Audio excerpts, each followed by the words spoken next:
Pushpa 2 release అయిన తర్వాత మొత్తం కూడా కలెక్షన్స్ బ్రేక్ చేస్తూ వచ్చింది. ఈవెన్ నిన్న వరకు చూసుకుంటే 922 crores వరకు పోస్టర్ అయితే చూసాం. సో ఈరోజు ఆల్మోస్ట్ 1000 crores రీచ్ అవ్వచ్చు.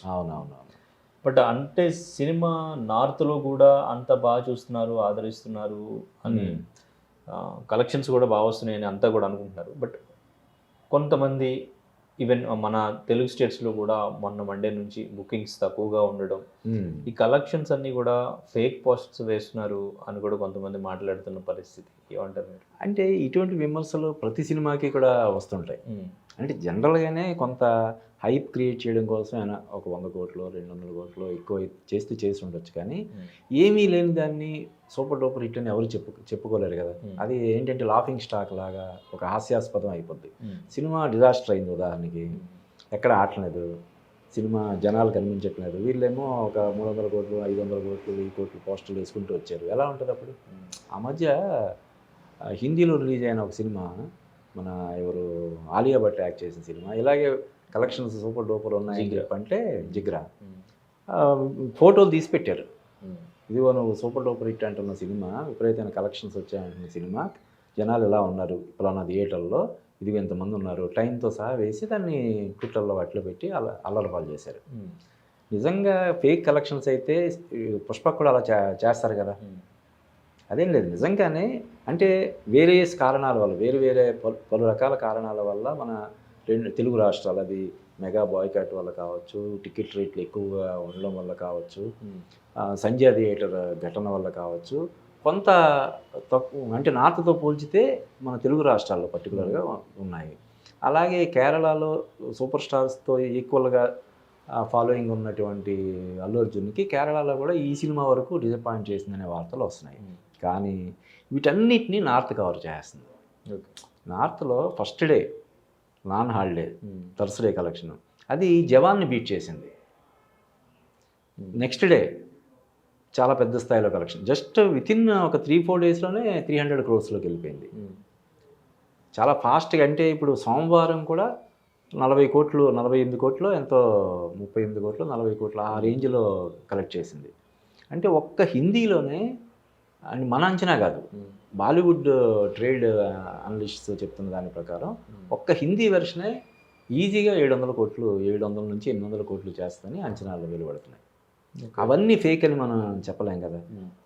థియేటర్లో అంటే నీకు మండే కూడా కలెక్షన్ అంత స్ట్రాంగ్గా ఉందంటే ఆ 4-5 రోజుల్లో టికెట్లు దొరకని వాళ్ళే కదా మండే చూసేది.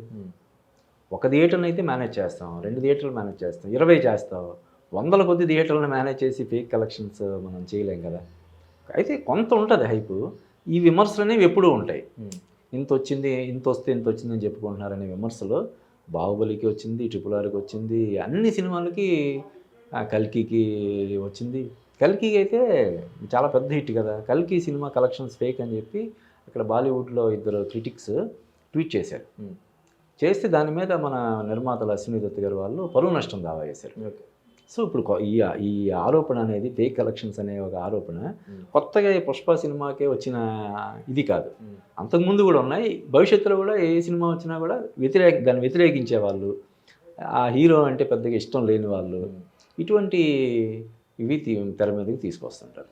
ఓకే, అంటే మనం దీని బుక్ మై షోలో టికెట్స్ బుకింగ్ చూసుకున్నా, అండ్ ఇంకా ఎంతమంది ఇంట్రెస్టెడ్ ఉన్నారు, ఎంతమంది లైక్ చేశారు, రేటింగ్ ఎంత ఉంది అనేది ఒక కంపారిజన్ వేరే మూవీతో కంపేర్ చేసుకుని ఈ మూవీకి ఓటింగు అండ్ ఇంకా ఇంట్రెస్ట్ రేటింగ్ చూసుకుంటే దాన్ని మనం కలెక్షన్ రూపంలో డిసైడ్ చేయగలమంటారా? అంటే బుక్ మై షో అనేది కూడా ఒక చిన్న వ్యవస్థే కదా, దాన్ని కూడా మేనేజ్ చేయొచ్చు.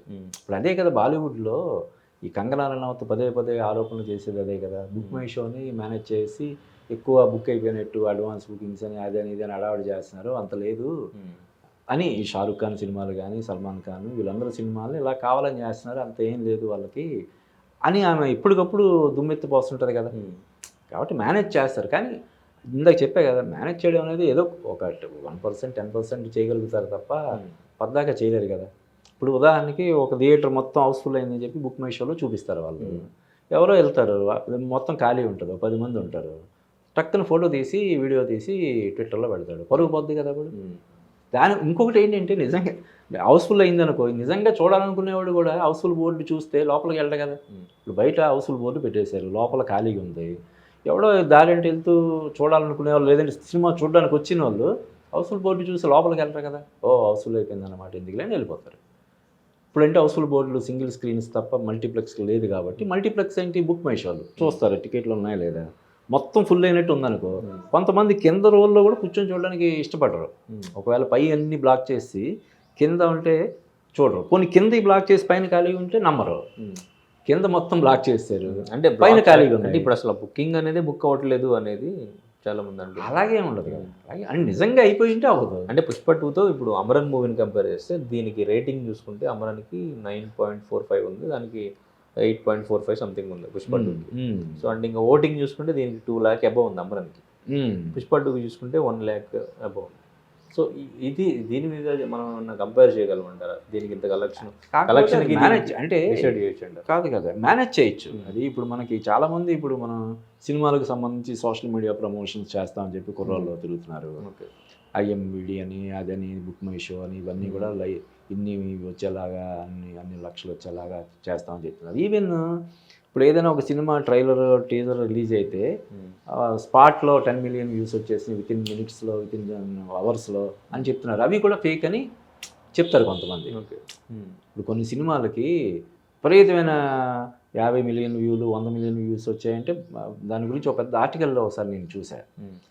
అంటే మన ఇండియన్ సినిమా హిస్టరీలోనే కనీ విని ఎరుగని విధంగా ఆడిన సినిమాలు షోలేకి, లేకపోతే పెద్ద పెద్ద ఇప్పుడు మన తెలుగులో లవకుశ, మిస్ అమ్మ, ఇటువంటి సినిమాలకు లేని ఇది దీనికి ఎందుకు వస్తుంది?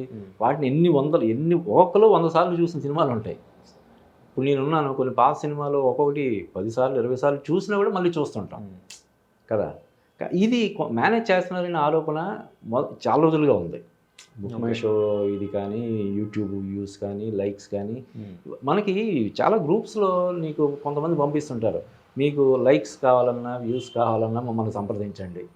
యూట్యూబ్ లైక్స్ కావాలన్నా, మన షేర్ చాట్, ఇన్స్టా లైక్స్ కావాలంటే మమ్మల్ని సంప్రదించండి అని వాళ్ళు దీన్ని ఒక బిజినెస్ దీనిలాగా చేస్తున్నారు. అంటే ఏంటి, మేనేజ్ చేస్తారనే కదా. ఓకే, సో అదన్నమాట. రైట్.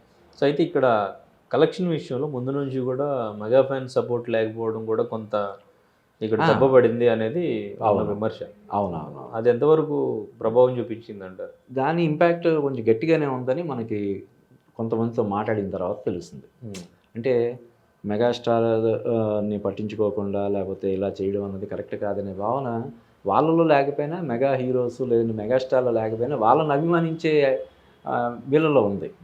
కాబట్టి చాలామంది అంటే సినిమా చూడకుండా, ఇందాకే నాకు కాకినాడ నుంచి ఒకరోజు ఫోన్ చేసి, నేను చూడలేదండి, నాకు ఎందుకు చూడాలనిపించలేదు, ఇలాగా ఇటువంటి తరుణంలో, అంటే ఇటువంటి వాతావరణం నెలకొని ఉన్న తరుణంలో, అంటే సినిమా బాగున్నప్పటికీ అల్లు అర్జున్ పర్ఫార్మెన్స్ మనం నిజంగా పుష్పతో కంపేర్ చేస్తే పుష్ప 2లోనే ఇంకా పర్ఫార్మెన్స్ నెక్స్ట్ లెవెల్లో చెప్పుకోవచ్చు. అంటే ఇంత పర్ఫార్మెన్స్ ఉండి సినిమా బాగుంది, ఇంత హై బడ్జెట్ మూవీ మన టాలీవుడ్ నుంచి వచ్చింది అన్నా కూడా ఫ్యాన్స్ అనేవాళ్ళు ఒక హీరోకే స్టిక్ అయిపోయి సినిమా బాగున్నా చూడకుండా ఉంటారు. ఎందుకంటే నేను విన్నాను, చాలా మంది వెళ్ళలేదు, మెగా ఫ్యాన్స్ చాలా మంది చూడలేదు, ఫోన్లు చేసి కొంతమందికి చెప్పడం కూడా నేను విన్నాను. అవును. సో అది అలా స్టిక్ అయిపోయి ఉంటారు. అంటే దానికి తోడు ఏమైందంటే, ఇప్పుడు కొంతమంది రే చాలా బాగుంది అంటున్నారు, చూద్దామని టెంప్ట్ అవ్వడానికి అవకాశం లేకుండా రేట్లు చెప్పాను కదా, టికెట్ రేట్లు మరీ అబ్నార్మల్గా ఉండడం వల్ల కూడా ఇప్పుడు ఇది ఒకటి ఉంది, మన మెగా ఫ్యాన్స్ ఎవరు కూడా సినిమాని చూడకూడదని ఒక నడుస్తుంది, ట్రెండ్ అయితే నడుస్తుంది. దానికి తోడు టికెట్ రేట్లు ఎక్కువ ఉన్నాయి, చాలా అబ్నార్మల్గా ఉన్నాయి. ఏం చేస్తారు, సరే తర్వాత చూద్దాంలే, ఓటీటీలో వస్తుంది కదా అని దీంతో దూరంగా ఉండిపోయే వాళ్ళు కూడా కొంతమంది. ఎందుకంటే దేశవ్యాప్తంగా ఒక్క కేరళ తప్ప మిగతా అన్ని చోట్ల కూడా విపరీతంగా ఆడుతున్నప్పుడు మళ్ళీ మన తెలుగు రాష్ట్రాలు, నైజాం కూడా కలెక్షన్స్ బాగానే, అంటే కేరళలో కూడా బుకింగ్స్ లేకపోవడానికి ఫహద్ ఫాసిల్ క్యారెక్టర్ని చాలా తక్కువ చేశారు. అది సినిమా చూసిన తర్వాత కదా తెలుస్తుంది. మొదటి రోజు అయితే ఓపెనింగ్స్ రావాలి కదా. ఫహద్ ఫాసిల్ అక్కడ మామూలు హీరోలాగా సినిమాలో ఏం చేసేవాడు ఏం కాదు కదా. తను విలన్ క్యారెక్టర్ చేస్తుంటాడు, నెగిటివ్ క్యారెక్టర్ చేస్తుంటాడు, చిన్న చిన్న పాత్రలు చేస్తాడు. పుష్పలో కూడా మరి చిన్నదే కదా చేశాడు. పుష్ప అక్కడ పర్లేదు, బాగానే ఆడింది. ఇదేంటంటే, అంటే కొన్ని సినిమాలు ఏంటంటే కొంతమంది కనెక్ట్ అవుతారు. ఎందువల్ల కనెక్ట్ అవుతారు, అదే కదా మన సినిమాలో ఉన్న గొప్పతనం కానీ విచిత్రమైన విషయం కానీ అదే కదా. ఇప్పుడు అలవైకుంఠపురం సినిమా ఇక్కడ నాన్ బాహుబలి రికార్డ్స్ అన్నీ కొట్టేసింది, సూపర్ డూపర్ హిట్. హిందీలో రీమేక్ చేస్తే ఫట్. అలాగా చాలా జరుగుతుంటాయి. వేరే భాషలో విపరీతంగా ఆడి మన దగ్గర ఆడకపోవడం, మన దగ్గర విపరీతంగా ఆడి అక్కడ రీమేక్ చేస్తే, ఇప్పుడు పెళ్లి చూపులు సినిమా ఉంది, రీమేక్ చేశారు, ఆడలేదు.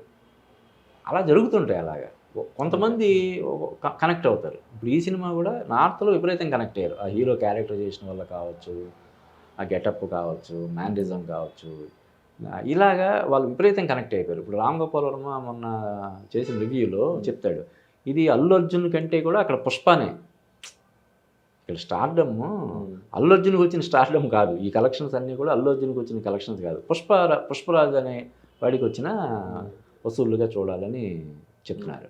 అంటే కానీ పోస్టర్స్ కనిపించినప్పటికీ కూడా కానీ బయ్యర్లు బజార్కి ఎక్కి సిచ్యువేషన్ అని కొంతమంది డిస్కషన్ చేసిన వీడియోస్ కూడా కొన్ని చూశాను నేను. అది ఎంతవరకు నిజం అంటారు? కాదంటే బయ్యర్లు బజార్కి ఎక్కే పరిస్థితి అయితే అసలు ఒక 1% కూడా ఉండదని నేను అనుకుంటున్నాను. ఎందుకంటే మైత్రి మూవీ మేకర్స్ అనేది ఇప్పుడు one of the biggest production houses మన తెలుగులోనే కాదు, హిందీలో ఇప్పుడు సన్నీ దేవల్తో చేస్తున్నారు, కన్నడలో చేస్తున్నారు సినిమా, తమిళంలో అజిత్ తోటి చేస్తున్నారు, వరుసగా సినిమాలు వస్తాయి. ఇప్పుడు ఈ సినిమాతో దుకాణం సర్దుకొని వీళ్ళు అమెరికా వెళ్ళిపోతారు అంటే నువ్వు అన్నట్టు రోడ్డు ఎక్కుతారు. వరుసగా సినిమాలు ఉన్నప్పుడు పైగా పుష్ప 1కి ఎవరైతే కొంతమంది నష్టపోయారో ఆ నష్టాన్ని వాళ్ళు పూర్తి చేయరని చెప్పి మనకి కొంతమంది చెప్పారు. ఓకే, ఆ గుడ్ విల్ వాళ్ళు మెయింటైన్ చేస్తున్నప్పుడు వరుసగా వాళ్ళ దగ్గర ఇంకా చాలా సినిమాలు ఉన్నప్పుడు, నెక్స్ట్ రామ్ చరణ్ ఉంది, రామ్ చరణ్ 2 సినిమాలు ఉన్నాయి, సుకుమార్ డైరెక్షన్లో ఒకటి, సానా బుచ్చిబాబు డైరెక్షన్లో, సుకుమార్ రైటింగ్స్లో అదొకటి ఉంది, ఎన్టీఆర్ ప్రశాంత్ నీల్ సినిమా ఉంది, ఇలాగ నంబర్ ఆఫ్ సినిమాలు ఉన్నాయి. ఈ నెలలోనే ఇప్పుడు రాబిన్ హుడ్ అని ఎత్తిన సినిమా ఉంది. వాళ్ళతో డిస్ట్రిబ్యూటర్స్ తోటి బయర్స్ తోటి రిలేషన్స్ స్ట్రెయిన్ చేసుకోవాలని మైత్రి మూవీ మేకర్స్ వాళ్ళు అనుకోరు. వీళ్ళు కూడా ఏదో ఒక సినిమా కోసం ఒకవేళ నిజంగా నష్టం జరిగినా కూడా దాని మీద వాళ్ళ పరువు తీసి వాళ్ళ నుంచి ఎంతో కొంత రాబట్టుకోవాలనే ప్రయత్నం మన బయ్యర్స్ కానీ డిస్ట్రిబ్యూటర్స్ కానీ చేస్తారని నేను అనుకోవడం. Okay, right. అంటే కలెక్షన్స్ విషయంలో అంటే తగ్గుతుంది అని, బుకింగ్స్ కొంచెం తక్కువగా ఉన్నాయి అని తెలిసినప్పటి నుంచి కూడా ఈవెన్ గవర్నమెంట్ హైక్ ఇచ్చినప్పటికీ కూడా 19 డేస్కి మొన్న మండే నుంచి టికెట్ రేట్స్ కూడా తగ్గించారు. అవును, దీనికోసమే అంటారు. అంటే వసూళ్ళయి చాలా పెద్ద స్థాయిలో ఉన్నాయి. తర్వాత ఈ టికెట్ రేట్లు అనేది ఒక పెద్ద వివాదాస్పదం అయిపోవడం వల్ల కూడా అంతకుముందు కూడా చాలా సినిమాలకు పెంచారు. దీంతోటే కదా టికెట్ రేట్లు పెంచడం అనేది మొదటిసారిగా పుష్ప సినిమాకి జరిగిన పరిణామం కాదు కదా. అంతకుముందు చాలా సినిమాలకి మొన్న ఎవరో చెప్పారు, ఈ ట్రెండ్ అనేది టికెట్ రేటు పెంచడం అనే ట్రెండ్ జై చిరంజీవి సినిమాతో మొదలైందండి, చిరంజీవి గారి సినిమాతో. అప్పటి నుంచి జరుగుతూనే ఉన్నాయి. ప్రతి సినిమాకి టికెట్ వీళ్ళు గవర్నమెంట్కి పర్మిషన్ పెట్టుకోవడం, దాన్ని ఆమోదించడం, పెంచుకోవడం జరుగుతూనే ఉన్నాయి. అయితే ఇప్పుడు దీన్ని ఎక్కువ చర్చనీయాంశం అవడం వల్ల కూడా జనాలు ఏంటి ఎంత పెంచేశారు అంటే ఎంత పెంచినా కూడా మనం చూస్తామని అనుకుంటున్నారు వీళ్ళు అనే ఒక భావన వచ్చిందనుకో ఆగిపోతారు. ఓకే కదా. Okay, right. అంటే దీని ప్రభావం నెక్స్ట్ వచ్చే సినిమాలకి ఇంత టికెట్ రేట్లు ప్రీమియర్లు పెట్టి అలా ప్రేక్షకులు థియేటర్లో తొక్కిసలాట ప్రాణాలు పోగొట్టుకునే సిచ్యువేషన్స్ రావడం, ఇదంతా కూడా ఇప్పుడు నెక్స్ట్, ఎందుకంటే సంక్రాంతి సీజన్ అంటే పెద్ద పెద్ద సినిమాలు వస్తాయి, ఫ్యామిలీస్ అందరూ కూడా సినిమాలకు వెళ్తుంటారు, ప్రేక్షకులు ఎస్పెషల్లీ ఎంజాయ్ చేసేది ఆ 3 రోజులు 1 వీక్ మొత్తం కూడా దీని మీదే ఉంటుంది. సో ఆ సిచ్యువేషన్ని కంట్రోల్ చేయడానికి ఇప్పుడు ఈ టికెట్ రేట్లు అండ్ ఇంక ఈ ప్రీమియర్స్ ఇదంతా కూడా కంట్రోల్ చేస్తారంటారు గవర్నమెంట్. చెయ్యాలి, ఆల్రెడీ చేస్తామని తెలంగాణ ప్రభుత్వం ప్రకటించింది. మన సినిమాటోగ్రఫీ మినిస్టర్ కోమటిరెడ్డి వెంకటరెడ్డి దానికి సంబంధించిన ప్రకటన చేశారు. అసలు మామూలుగానే ఒక సినిమాకి విపరీతం టికెట్ రేట్లు పెంచడం వల్ల అది ఎలా ఉంటుందంటే, దేంతో పోల్చవచ్చు అంటే, ఒక బంగారు బాతు రోజు బంగారం గుడ్డు పెట్టే ఒక బాతుని కోసుకొని తినేయడం లాంటిది. అదే రోజుకో గుడ్డు పెడుతుంది కదా, ఇంకా దాని పొట్టలో ఇంకెన్ని ఉన్నాయో ఒకసారి రోజుకు చక్కగా గుడ్డు పెడుతుంది కదా, ఎన్ని సంవత్సరాలని తినొచ్చు కదా.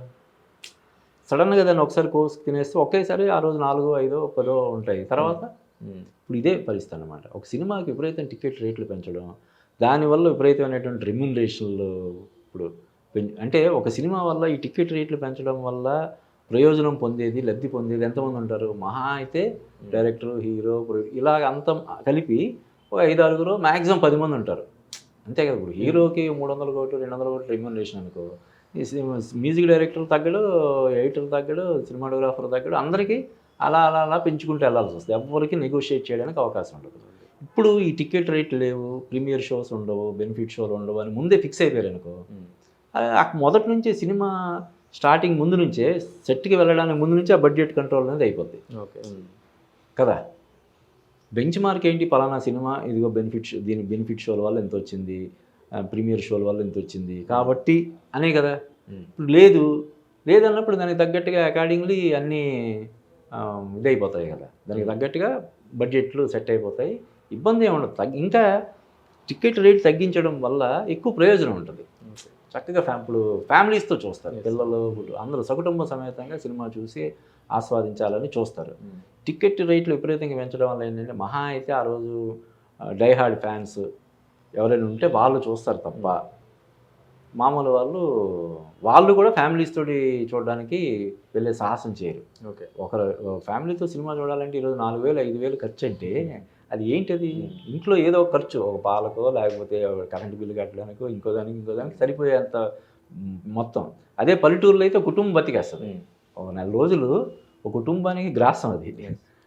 అంత అబ్నార్మల్ రేట్లు ఉండడం అనేది కూడా సమంజసనీయం కాదు.